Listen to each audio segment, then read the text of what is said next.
प्रधानमंत्री नरेंद्र मोदी ने अयोध्या में राम मंदिर निर्माण के लिए भूमि पूजन कर 5 अगस्त 2020 की तारीख को ऐतिहासिक बना दिया। औपचारिक तौर पर राम मंदिर निर्माण की शुरुआत कर दी गई। वहीं पिछले साल 5 अगस्त को केंद्रीय गृह मंत्री अमित शाह ने जम्मू कश्मीर से धारा 370 को खत्म कर दिया और श्यामा प्रसाद मुखर्जी के सपने एक देश एक विधान एक निशान को सत्य कर दिया। इस तरह से मोदी सरकार ने कई अहम मुद्दों को अमली जामा तो पहना दिया, लेकिन अब सवाल ये है कि इस सरकार का अगला एजेंडा क्या हो सकता है। क्या मोदी सरकार अपने एजेंडे में शामिल एक और मुद्दे समान नागरिक संहिता को देश में लागू करने को लेकर कदम बढ़ा सकेगी? क्या सरकार इस दिशा में अपने कदम उठाने को तैयार है? वीडियो पसंद आए तो लाइक करें, कमेंट करें और शेयर करें और ऐसी ही जानकारियां पाने के लिए चैनल सब्सक्राइब करें। बेल आइकॉन दबाना बिल्कुल न भूलें। क्या अब समान नागरिक संहिता पर मोदी सरकार की नजर है?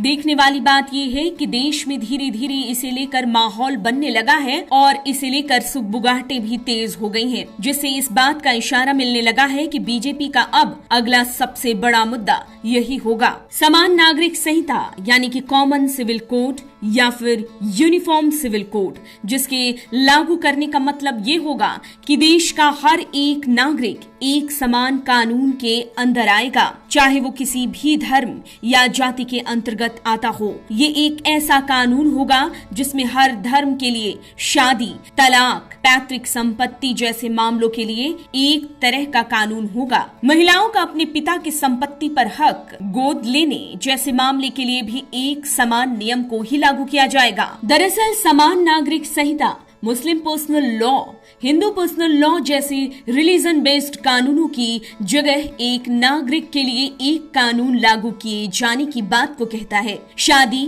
पैतृक संपत्ति, तलाक और अलग अलग रिलीजियस ट्रेडिशन से ये कानून जुड़ा है। आपको ये जानना चाहिए कि भारत में यूनिफॉर्म क्रिमिनल कोड तो है, जिसमें क्राइम को अंजाम देने पर धर्म के बेस पर भेदभाव नहीं बरती जाती, लेकिन तलाक और पैतृक संपत्ति से जुड़े मामले में कानूनों में समानता नहीं दिखता।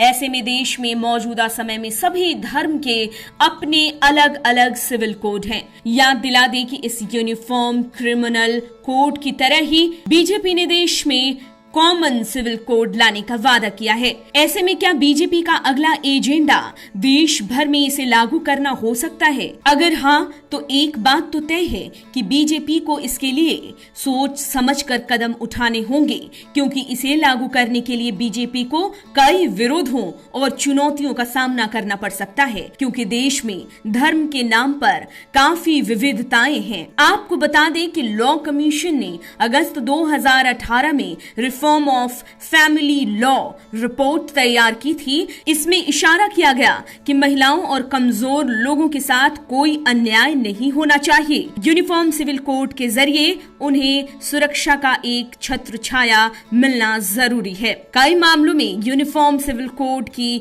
सुप्रीम कोर्ट ने भी वकालत की है।